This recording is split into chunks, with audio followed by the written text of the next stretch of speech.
আসসালামু আলাইকুম। আজ তৈরি করে দেখাবো সহজভাবে চিকেন স্যান্ডউইচ। আর চিকেন স্যান্ডউইচ এতটাই সহজ তৈরি করা, আর এভাবে তৈরি করলে ইফতারের আইটেমে আপনারা এই স্যান্ডউইচটা এভাবে তৈরি করে রাখতে পারেন। এই চিকেন স্যান্ডউইচটা খুবই স্বাস্থ্যকর, আপনারা ঝটপট বাসায় তৈরি করে ফেলতে পারেন। তো এখনও যারা আমার চ্যানেলটাকে সাবস্ক্রাইব করে নাই তারা অবশ্যই আমার চ্যানেলটাকে সাবস্ক্রাইব করে নেবেন এবং পাশে থাকা ছোট্ট বেল বাটনটি ক্লিক করে দেবেন।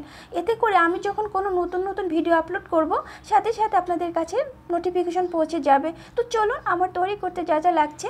এখানে একটি মিক্সিং বোলের মধ্যে আমি মুরগির বুকের মাংস নিয়েছি, এটা কুচি করে নিয়েছি।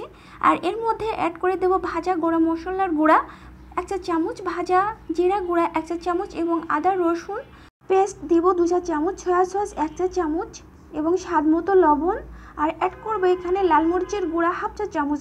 আর অ্যাড করব রান্নার রেগুলার তেল 1 চা চামচ দিয়ে সব উপকরণগুলো আমি ভালো করে মিশিয়ে নিচ্ছি। এভাবে ভালো করে মেশানোর পরে আমি এখনই এটা রান্না করে নেব। আপনারা ম্যারিনেট করে রাখতে পারেন আধা ঘন্টা মতো যদি হাতে সময় থাকে। তো এটা আমি এখন চুলায় রান্না করে নেব। তো আমি এদিকে একটি ফ্রাই প্যানের মধ্যে আমি এখন ঢেলে নিচ্ছি, নিয়ে এখন অনবরত নাড়তে নাড়তে যখন এরকম পানি শুকিয়ে যাবে তখন আমি নামিয়ে ফেলবো। আর এই মাংসটা বেশি ঝরঝরো বা বেশি রান্না করা লাগবে না, এরকম হবে তখন আমি নামিয়ে ফেলবো। এদিকে একটি মিক্সিং বোলের মধ্যে আমি নামিয়ে নিচ্ছি এবং হাতটা দিয়ে আমি এটা মাংসটা ছড়িয়ে নেব, ঝরঝরা করে নিব। আমি মাংসটা সব এভাবে ঝরঝরা করে নিয়েছি হাতটা দিয়ে।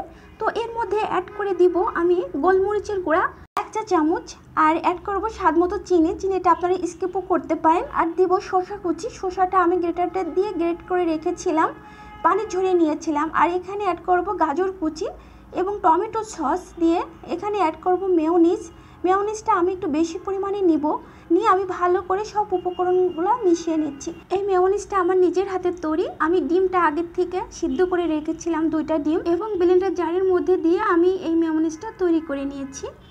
এখন এটা সাইড করে রেখে এদিকে আমি হোয়াইট ব্রেড নিয়েছি, এই ব্রেডগুলো আমি এই সাইডের অংশগুলো কেটে নিচ্ছি। ব্রাউন এই সাইডগুলো কেটে নিয়ে আপনারা এটা চা বা কফির সাথে পরিবেশন করতে পারেন ভেজে। তো এখন এই যে পুরটা রেডি করেছিলাম চিকেনের, সেটা এখন এইভাবে দিয়ে উপরে এটা সিল করে নিচ্ছে এই ব্রেডটা। এখন আমি এই ব্রেডটা কেটে এখন তো হয়ে গেল স্যান্ডউইচ। তো দেখেন কত সহজে ঝটপট তৈরি হয়ে গেল চিকেন স্যান্ডউইচ। আপনারা ইফতারিতে কিন্তু এটা রাখতে পারেন। তো আশা করি আমার এই ভিডিওটি আপনাদের ভালো লাগবে। আর একটি স্যান্ডউইচ আমি ভেঙে দেখাবো যে কতটা পুরে ভরা আর কতটা লোভনীয় হয়েছে। আমি একটি স্যান্ডউইচ ভেঙে দেখাচ্ছি। আশা করি আমার ভিডিওটি আপনাদের ভালো লেগেছে। ভালো লাগলে অবশ্যই আমার চ্যানেলটাকে সাবস্ক্রাইব করে নেবেন এবং আমার পাশেই থাকবেন। আজ এই পর্যন্তই, সবাই ভালো থাকবেন, সবার জন্য দোয়া রইল। আল্লাহ হাফেজ, আসসালামু আলাইকুম।